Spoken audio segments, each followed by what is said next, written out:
National Weather Service in Burlington has issued a severe thunderstorm warning for Windsor County in southern Vermont, southern Orange County in central Vermont, Rutland County in southern Vermont, until 6 p.m. At 4:53 p.m. National Weather Service Doppler radar indicated a severe thunderstorm capable of producing 1-inch diameter hail and damaging winds in excess of 60 miles per hour. The storm was near Castleton, moving east at 30 miles per hour. Locations in the warning include but are not limited to Castleton, East Hubbardton, Proctor, West Rutland, Mendon, Chittenden, Killington, West Bridgewater, Stockbridge, Pittsfield, Silver Lake State Park, Barnard. This severe thunderstorm is also producing deadly cloud-to-ground lightning. When you can do so safely, please report damaging winds or hail to the National Weather Service by calling toll-free 1-800-863-4279 or by submitting a storm report at weather.gov/Burlington. Get to safety immediately when threatening weather approaches.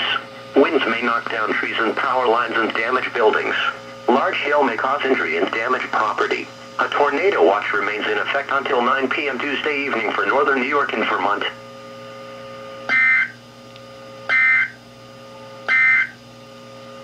Tornado watch number 300.